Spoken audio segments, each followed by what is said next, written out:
Good morning, good afternoon, and good evening if you're watching this at night.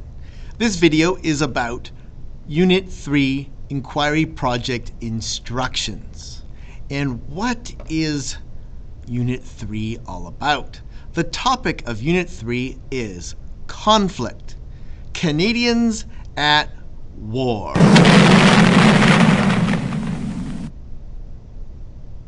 So,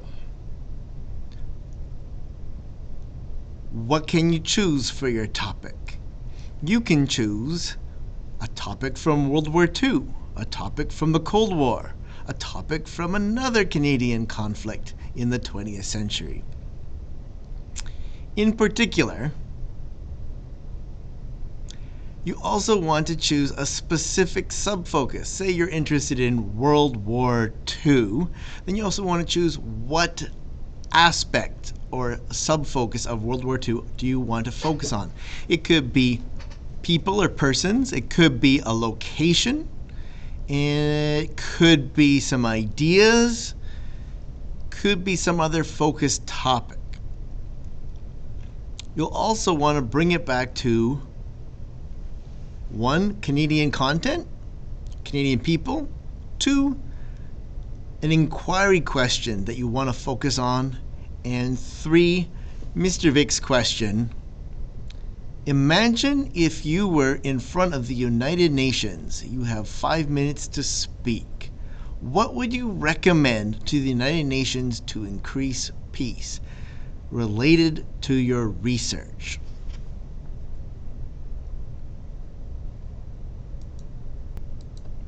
In addition to recommendations, you also need to be thinking about exploring causes, problems, solutions, perspectives, and your opinion.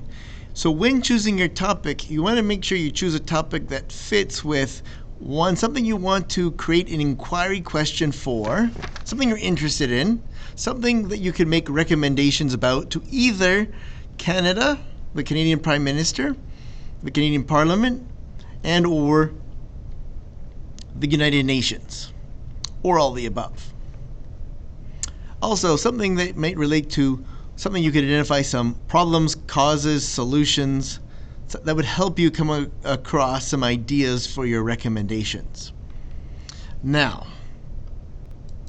so this is an inquiry project, which means we'll be going through the inquiry cycle, which you are familiar with, where after you choose your topic, you develop an inquiry question and maybe some additional inquiry questions to help support your main inquiry question.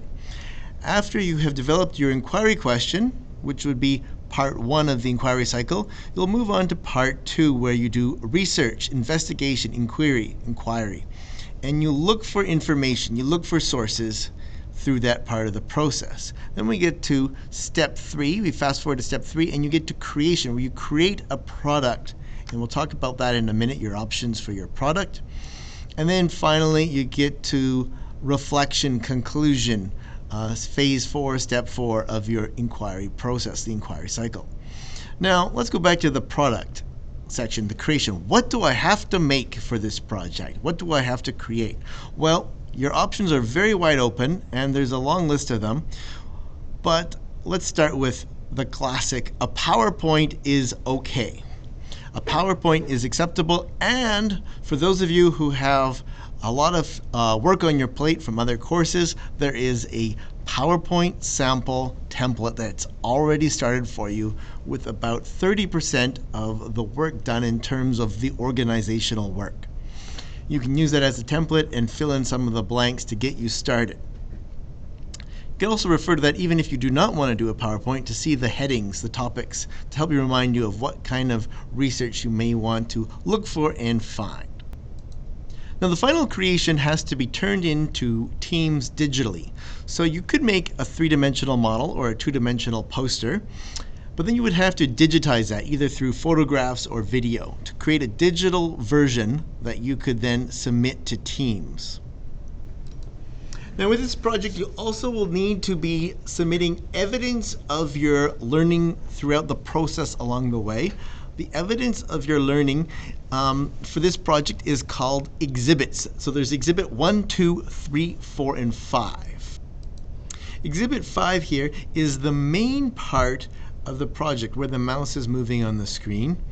And that's the main heart or the final piece, the creation that you create, and that's where you would submit it. It also has the longer form of the instructions there for the entire project, and also samples of topics that you could choose from.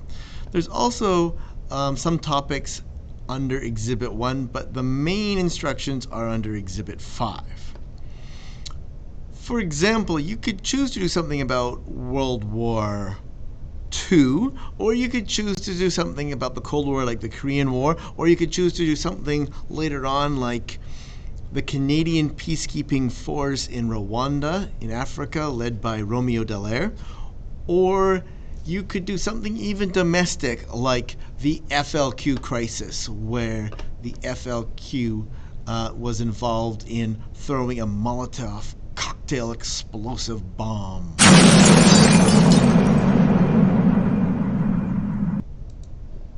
Okay, Exhibit 1 is Journal 1, which is about developing your inquiry question, where you need to brainstorm 10 different inquiry questions, and you need to have at least 2 why and 2 how questions. And as many of your questions as possible should be open-ended, but it's okay to have 1 or 2 closed questions. But you want to make sure that you have the vast majority of your questions being open-ended, which means you want to avoid yes or no questions, and you want to avoid one-word questions. You want to use questions or find questions that would be good for provoking research and discussion and debate. Journal 2 takes it further and gives you another chance to refine your inquiry questions and explain why you think your inquiry question is important. And that's what one of the things you want to think about is, why is your inquiry question, query question important and or interesting? And then it gives you space to explore people. And one of the things you're going to want to do in Journal 2 is to pick a source, one of the sources you find, not necessarily all the sources you find, but one that you like, and explain why you trust that source, why it's a good source. Or you could find a really bad source and explain why you think it's a really bad source. But you want to evaluate sources in Journal 2. Then in Works Cited is Exhibit 3, where you're going to create an MLA8 Works Cited with at least 1 physical book and at least 4 other sources of your choice. Exhibit 4 is note-taking, where you provide more evidence that you have done excellent research. Now, consider this optional, but it's an optional opportunity for you to show the teacher evidence that you have done powerful and thorough research. In particular, this is an important option to do if your other pieces don't show your research. For example, if you are doing something creative like a poster and there's just not room to show all your research on your poster, and you're doing a poster instead of a PowerPoint, then doing the note-taking piece to show your research and reflection on your research and your thinking is very important. However, if you're doing a PowerPoint presentation, you'll probably be able to demonstrate your research and show evidence of your research in your PowerPoint presentation for your final creation. That's why this is optional. After you click on one of the parts, this is clicking on Exhibit 5, you'll see a little bit more instructions and then some links with even further instructions. So here we can see that Exhibit 5 says, read carefully, attach your PowerPoint or other digital equivalent here. So you don't have to do a PowerPoint, but you could do a PowerPoint. You can also use the sample template, which is down here, and we'll talk about that in a minute. Read the rubrics, which are down below at the bottom, which gives you an idea of what the teacher is looking for and how you'll be marked. And there is a universal design. So this is due on October 30th. However, there's an optional extension available to everybody for 7 days until November 6th. Many students have expressed real reasons why they need an extension. However, I really do need to get this marked and assessed and onto the report card after November 6th. Okay, you see here there's a Word document and a PowerPoint document here for resources. I'm going to click on the PowerPoint and it will open up here, and we'll see this example here of a template. So for example, the main topic, World War II, versus say the Korean War, the Cold War, or the war in Rwanda. And then the sub-focus is Canadian and British politicians. But each student could have a different subfocus. Okay, inquiry questions. There's a slide and a space for that to remind you don't forget to include your main inquiry question or your inquiry question with maybe a possibility of some additional questions if you need some additional questions for your topic. Key historical events. Now this is a spot to put things that are a background, a setting event within the 50 years before your main topic, if that's applicable to your topic. Possible causes, if that's applicable to your topic. Key people. Key person number 1, key people, key person number 2, and number 3, if that's applicable to your topic. Event number 1, event number 2, event number 3, if that's applicable to your topic. It's a way to organize your information. Image. Having some images is important. And here's an example of a very short 2 to 3 minute video added to this presentation as evidence of research that has been done. Quotes. Important to show the teacher that you can use quotes accurately and put quotation marks where they belong in brackets after the quote showing the source of where it came from, either the author or if there is no author available, the title of the article where you found that quote.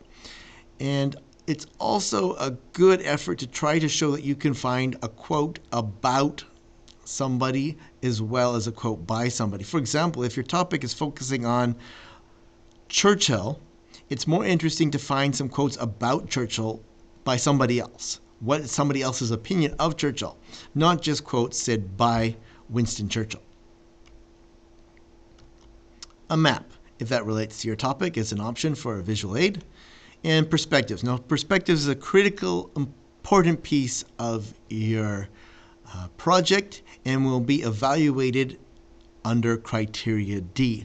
You need to have somewhere a subtitle about perspectives and explain perspectives, and you want to find 2 or 3 or 4 or 5 different perspectives. For example, if your project is about the Rwanda genocide, you'd want to contain something about the Tutsi perspective, the Hutu perspective, perhaps a Canadian perspective, if you can find a Canadian newspaper article where the author has a perspective about the Rwanda genocide, perhaps the perspective of Romeo Dallaire, who is a Canadian peacekeeping general in the Rwanda situation, and perhaps a perspective of another party, perhaps another African country or individual, another politician somewhere else in the world, or individual person for somewhere else in the world, to get a different perspective on the topic.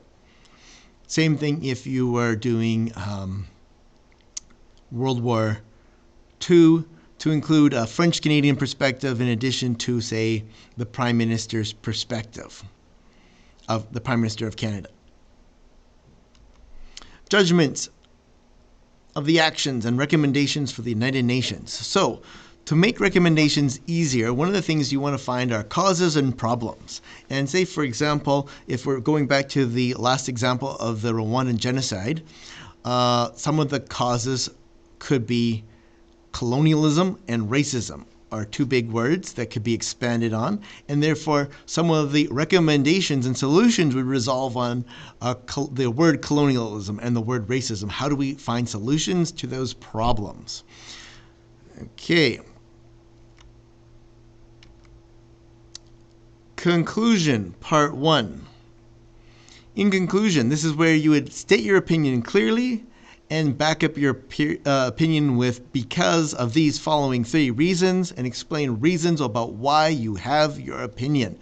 It's important to state your opinion clearly, but it's also important not to just restate your opinion many times, but also have reasons about why you have your opinion. I have this opinion because blank, blank, blank. Also, this is where you want to explore the answers to your inquiry question here. And if you have multiple key questions, you may want to answer them all on multiple slides. Now, going backwards again, I'm going to go back to show you on here, when I get this in the right spot. Not going back. Okay. Okay, these 3 sections or subtopics or subtitles or slides, if you're doing it in a PowerPoint format, are incredibly important. perspectives, and it's not going. Judgments and recommendations, and conclusion, where you have your opinion clearly stated. And why are these sections so important? These sections will be the basis of your evaluation on criteria D. Criteria D is worth 25% of your overall final mark on your MyEd BC report card, and each of these pieces are a part of criteria D. So they're very important not to miss this section, especially if you're doing something creative, to find a way to embed or put it in your research notes that you have completed conclusion, recommendations, and perspectives. Looking at the rubric, you want to ask yourself a couple of questions. Did you discuss concepts, issues, models, visual representations, and theories? Did you summarize or synthesize information to make valid arguments and clearly state your opinion to go with those valid arguments? And did you interpret different perspectives and their implications? In addition to interpreting the perspectives, you need to also find those perspectives. So level 2 is identify different perspectives. Level 2 is identify different perspectives. Then you get to level 3, 4, where you're interpreting, talking, discussing, thinking about the implications of those perspectives, going further with the perspectives. Okay, the rubric is found here at the bottom. It can look different depending on the format of your platform. Now we're going to take a look at the Word document where we have the big instruction sheets. We're going to go through this really fast and just follow at some bold spots. So there's planning, exploring, processing, creating, and sharing. Notice here under sharing, oral presentation canceled due to COVID-19. This used to be also a possible optional 15 to 20 minute oral presentation. Okay, going down here, we're going to go over here really fast, and you can see in bold over here on the screen where I'm highlighting, it talks about Exhibit 2, but we're going to go on really fast through there where there's also information here about research, Easy Bib, but the librarian has another resource that we'll talk about later to recommend. Coming here, we've got creating, information about creating, and here, organizational tips. So here's some key things here on this section of your instructions as a checklist to make sure you have. Inquiry questions, quotes, causes, key people, key events, perspectives, judgment, recommendations for the United Nations, and conclusion. Respond to your inquiry question, clearly state your opinion. Use the words because of the following 3 reasons. Okay, there we go. Key there. Now we'll scroll down here, and here's the section where you can find options. So a PowerPoint is okay, but for example, you could do a comic book, you could do a song. Now if you did a song, you'd have to do the notes really well to show the evidence of your research in your notes. And there's other options like a website and a board game, for example. Again, if you did the board game creative option, you'd have to digitize that to submit digitally to teams, like make a video of you talking about your board game, and then again, do the optional exhibit for notes to show the evidence of your research clearly. Okay, as we scroll down here, we've got Phase 5 sharing. So here is Exhibit 1, Exhibit 2, Exhibit 3. And so there's a checklist here to help you make sure you've got all the pieces done. Exhibit 3, your list of sources, minimum 5 sources, and it explains that there. So make sure you find the checklist here in your instructions. Bottom line, as you prepare all 5 exhibits, think to yourself, have I demonstrated learning? Do I clearly show that now I know the answer to my inquiry question? If I sat down with someone, could I elaborate in detail about my topic? Do I show my learning progress in each of these steps? Have I properly cited? Have I shown where I found my information? We'll come back to that point when we go through exhibits 1, 2, 3. Right now we're going to go on to topics. Here at the very bottom, there are sample topics if you're stuck. Mr. Vic, I don't know where to start. I don't know how to choose a topic. I just need a sample topic. Here's some sample topics here. Now some of these are harder or easier. You could ask, for example, Canadian identity during World War II. It says brackets hard. So there are some that are harder or easier. You could ask Mr. Vic, I would like an easier topic. Which one of these is easier? Okay. And you can see that goes on here. We get to 27, 29, 33. There's all these topics. Now, other conflicts. and the Cold War, a different kind of conflict. So there's other topics that are, in addition to World War II, you don't have to do World War II, any Canadian conflict or conflict involving Canadians, or the alternative option of trying to tackle a harder topic, which is a conflict where Canadians discussed not wanting to participate. For example, Vietnam would be a clear example during the Cold War of Canadians not wanting to participate in Vietnam, which is a harder topic to do, but you need to include the Canadian content and the Canadian view, Canadian perspective. Also, the other one would be the whole Cuban crisis and the Canadian perspective, the Canadian journalists discussing the Cuban crisis from a Canadian point of view. Okay, those are harder because it's harder to find, that information. And it's definitely hard to remember to connect it to Canada. Okay, the Cold War at home. RCMP Red Scare in Canada. This is a very interesting topic. And again, the challenge is to focus on finding that Canadian content about the Red Scare. Because when you just put the Red Scare into Google, you will find the Red Scare in the United States of America popping up quickly on Google. It is, however, this topic is in the textbook, so you can find information about this topic in the textbook.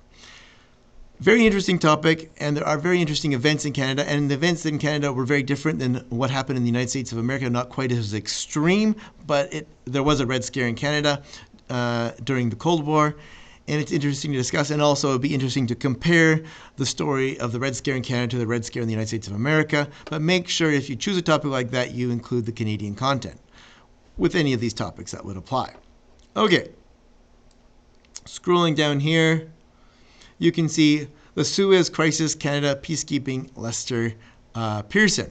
Another very interesting topic to talk about, say, if you're interested in peace, how a Canadian Prime Minister was involved in the peacemaking process. Another topic that may or may not be on here would be the topic of pacifists and pacifism. I don't know if that topic is actually on here somewhere, but if that's another topic that interests you, that could be hard. But there are certain pacifists during World War II that chose and did not want to participate. Okay, there's a quick reminder box here at the bottom. Mr. Vic students, remember to consider how you will answer Mr. Vic's question. Imagine you are a Canadian student in the United Nations Forum. Based on your research, findings, and learning, what recommendations would you make to the United Nations to reduce local and global conflict in the future? If you were allowed to speak for only 3 minutes, keep this question in mind while choosing your topic and doing your research. Answer this question in your project in addition to responding to your own inquiry question. Also, some strong high-level students have also taken on the challenge of not only doing this, but also what recommendations would you make to the Prime Minister or the Parliament of Canada, and what recommendations would you make to the Surrey School District, and what recommendations would you make to the City of Surrey. So you can go further with recommendations and get complex with your recommendations, which demonstrates your understanding of the levels of government. Now we're going into Exhibit 1, Journal 1. You get the advantage of using a journal, which is designed to help focus your research and help you get your research done faster and more focused on the information that you need to find. In particular, Journal 1 is about refining and creating your inquiry question. Now, for example, say if you're at home and you're really tired and you've broken your hand and you can't read for some reason and you just want to eat your food, you could push this button here, this blue button up here, which takes you to the immersive reader. For some reason you feel like, I just don't feel like reading today, you have this option to use the immersive reader. You Exhibit 1, Journal 1, Conflict, Canadians and War Inquiry Project. Due October 16th, 2020, 11:59 p.m. Instructions. Exhibit 1, Journal 1, Conflict, Canadians and War Inquiry Project. In this journal you will need to 1. Refine your topic to a specific focus topic. 2. Write 10 possible open-ended questions about your topic. How and why questions are usually open. 3. Select your best 2 questions. Remember, Mr. Vic will also ask you additional questions to answer. Okay, so you get the idea that, say, for example, you want to multitask and be reading. You could get Immersive Reader to read these instructions to you. You have these instructions here to help you guide you through the journal and explain the journal to you. Right now, I'm going to click on it and explain the journal quickly and as fast as I can in a short amount of time. Okay, so the very first step is to think about 5 topics you might be interested in. Now, if you've already refined it to that you've chosen your topic already, you can skip through this step. This is just the first step to start thinking about which topic are you most interested in. Next, find 5 websites to help you make your final choice, and then what is your topic? Write your topic here so you don't forget your topic, and then go on. Now, here's some examples of topics again, and then here we want to write your topic in the diamond and write your topic there so you do not forget it. Then you want to think of keywords that may relate to your topic. Important, powerful keywords. There's 2 key purposes of this. One is to demonstrate to the teacher that you understand key terms, key terminology, and you have a complex vocabulary relating to your topic. The other example is to help you do further research in the future related to your topic. For example, if you are doing the war in Rwanda, the Rwandan genocide, you would put that topic in here, and then you might have topics that relate out, like colonialism would go up here, and over here racism up here, and then subtopics that relate to that. Propaganda might be another one.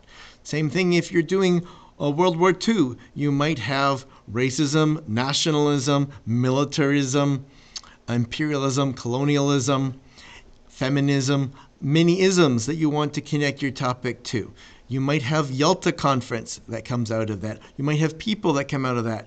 Great leaders, heroes, and finding out who are the heroes. Okay, now you scroll down here.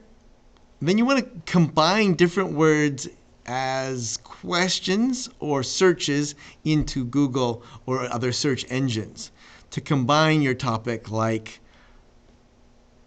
great leaders / nationalism, great leaders / colonialism, great leaders / self-determination. Don't actually use the / in Google. Okay, here you get to 10 questions. And this is incredibly important. This is the part you do not want to skip. This is the heart of this journal, showing and demonstrating that you can develop a good number and a good quality of questions. The quality is for the purpose of research, the purpose of inquiry. Closed questions are good, and closed questions are a useful starting point. For example, what was X? What happened at X? What was the Yalta Conference?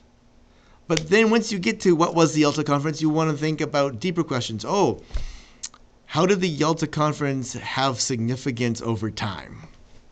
Okay, there you go. A little bit more open. And you want to get into the how and why questions that are more open and more complex to get into further discussion and thinking. And you want to try to avoid the does questions as much as possible. Does this have significance, or do you agree with this? Because it's a yes or no question. You want to get to open-ended questions as much as possible, and you want to have a minimum of 2 how and 2 why questions here. Okay, going down here, we get to raising questions to try and improve them. So you can start with freedom to brainstorm and rework them, but the key thing here is next here. The next most important spot is here where you pick your top 2 or 3 or perhaps 4 questions if you have top 4 questions. Okay. On to teams, and the teacher can give you feedback. Here is the criteria for B1. Level 1-2 formulates a research question that is clear or focused and describes its relevance. You've passed the course if you can formulate a research question that is clear and focused. Formulates a clear question that is clear and focused and describes its relevance in detail, getting to 3 and 4, and formulates a clear and focused research question and explains its relevance. Now we're going to get more into the second piece of this criteria in Journal 2, where you'll need to say why your question is important also in Journal 2. However, this is to get you started on the first steps of the formative assessment on your inquiry question.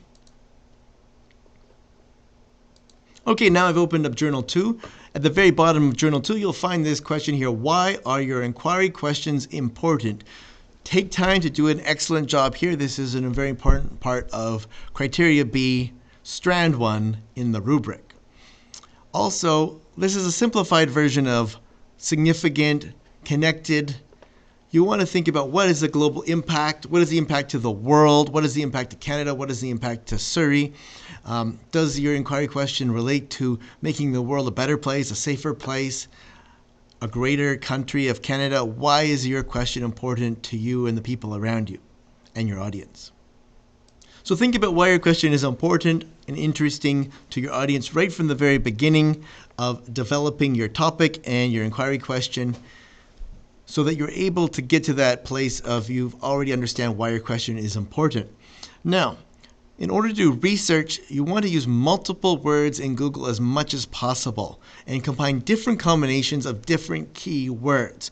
Not just, say, the internment camps, or not just Holocaust, but Holocaust plus some other words will give you more information. Holocaust, combine that with, say, famous people. Or Holocaust, combine that with scapegoat. Or Holocaust, combine that with mastermind. Or take a different topic and combine it with these kind of words. Or combine it with debunking in your Google search to find out. Or villains, or leaders, or heroes.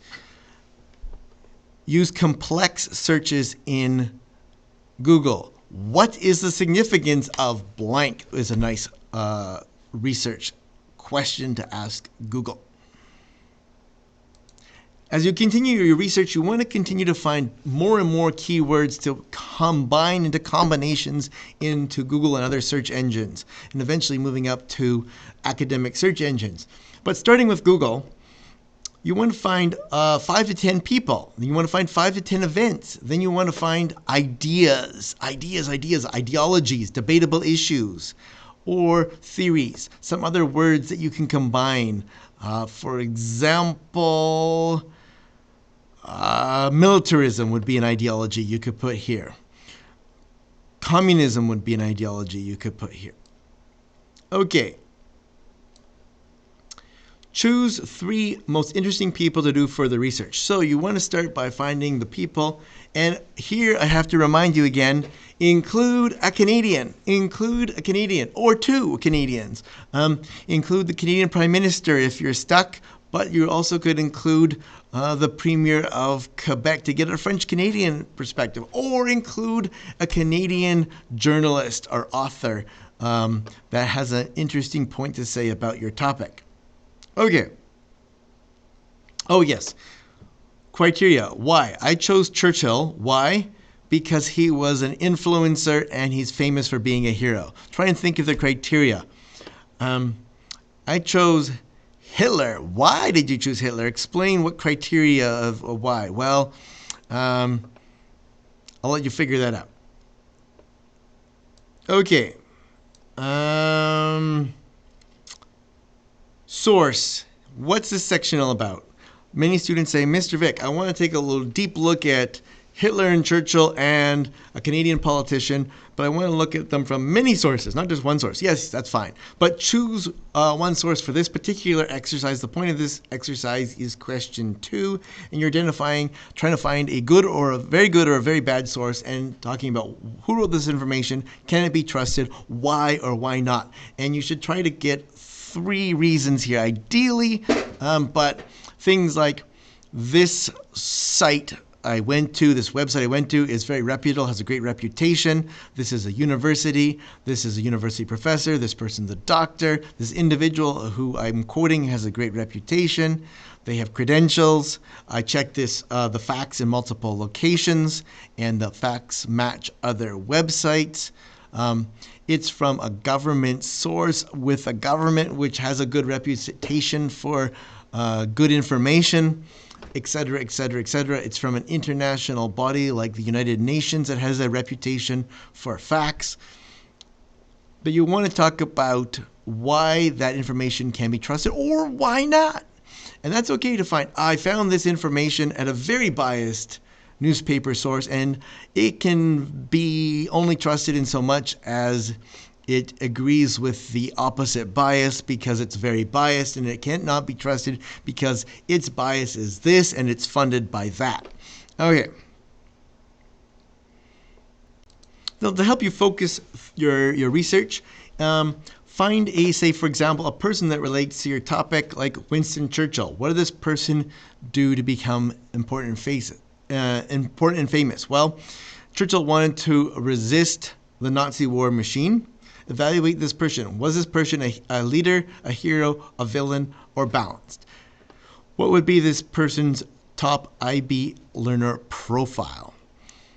Now, for Churchill, he's considered a hero by many Canadians and many British people for many reasons. His desire to resist, his foresight, his willingness to fight and not surrender. Those are some of the reasons why he's considered a hero. And he did not want to surrender. However, even with a hero like him, what are his character flaws? What are his defects? Not to say that he's not a hero, but what were the problems? For example, he believed deeply in colonialism. And now today, most countries have found that there's a lot of problems with the colonialism thinking as a philosophy and a practice. What are 1 to 3 good decisions and bad decisions this person made? And that would be a place where you want to think about both the good decisions and the bad decisions. And this goes to show your ability to do criteria D, thinking about opinions. Okay, other important facts and details. And number 2. Okay. So we're not going to go through every single part of this journal, but you can see there's many parts for you to fill out. And you can also take notes on a separate piece of paper or type up extra notes somewhere else. This is just to make sure you focus and don't miss these key areas of research. As I'm getting to the end of this video, the last thing I'll talk about is Exhibit 3, very fast, maybe the last thing. The Works Cited we're going to talk about separately in a separate lecture, in a separate video discussion. So I'm not going to spend a lot of time here on the topic of the Works Cited. However, I just want to show you that there are resources available for you to take a look at. And there's also an example template here of a Works Cited, what a Works Cited should look like. There is this Oregon School Library Information System link here that you can use as a resource. There's a YouTube video about how to make your Works Cited. So if you're stuck on the Works Cited piece, there's information about that here and more to come on that topic. Okay, Exhibit 4. This is optional if you are able to demonstrate and give evidence of your research clearly through your PowerPoint or other creation that you're making. If you're doing something incredibly creative, then this is not optional. You must do this if you're doing something super creative, like you are creating a very visual poster or a very musical song about your topic, which are options. However, then you need to demonstrate all the thinking and learning that we've talked about that would have been on the PowerPoint in notes in Exhibit 4. So in conclusion and summary, remember to keep in mind to answer the question, based on your research findings and learning, what recommendations would you make to the United Nations to reduce local and global conflict in the future? If you were allowed to speak for only 3 minutes, keep this question in mind when choosing your topic and when you're doing your research, because in your final work, you will need to answer this question in your project in addition to responding to your own inquiry question. Also, in conclusion, remember to include sections, subtitles, big, bold subtitles with the information for inquiry questions, quotes, causes, key people, key events, perspectives, judgments, recommendations for the United Nations, recommendations for Canada.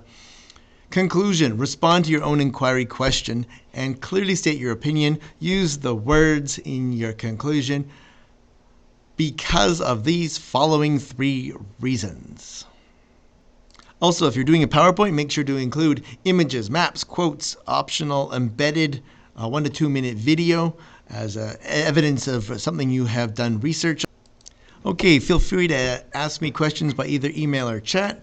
For example, you could ask a question, I read here, Mr. Vic, you can use the sample template. I don't understand this. Well, that'd be a great question. Now, a great question would be to put that in quotations. Mr. Vic, I read this in the instructions. You can also use the sample template, but I don't understand what that means. Can you explain that to me, Mr. Vic? Yes, I can. Thank you for asking a very clear and focused, specific question. That makes it very easy for me to help you. Help me help you. help me answer the question that you want to ask me. And if you ask me a specific question, it helps me to give you a specific answer. If you ask me a general question, it's harder for me to give you a specific answer to a general question. Thank you. Another example would be, Mr. Vic, I'm having trouble finding research on my topic. That's not quite as specific as I could think about. But for example, Mr. Vic, I'm having trouble finding research on the significance of the Yalta Conference.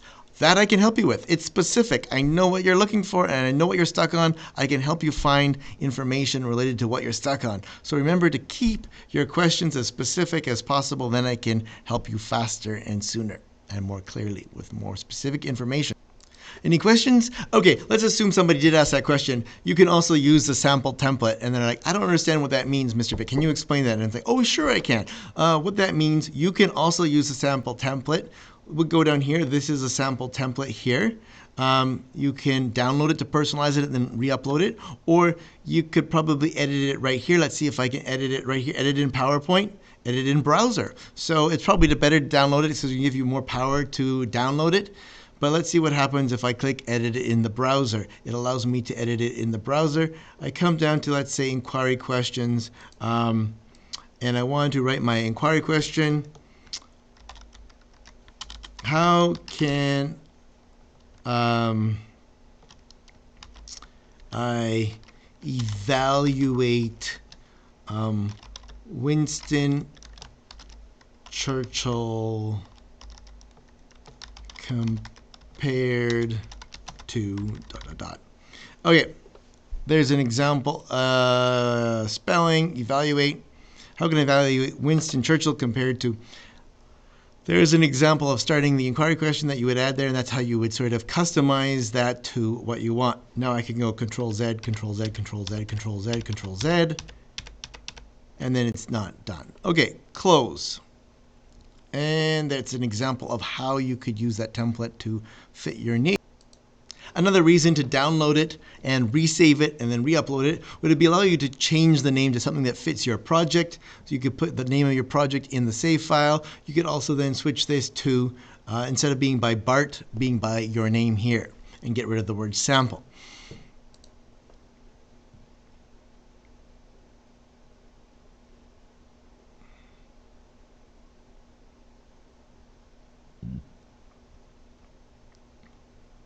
So I very, very strongly recommend that you always save your work with as much information as possible, including things like Social Studies 10, the name of your project, and your name. Perhaps block D2 if that's relevant, but the key thing is your name, your name, your name. Avoid using a default name like my project. That's very, very vague. Thank you for the time. Thank you for taking the time to watch this video. If you have any questions, send me an email or talk to me on chat.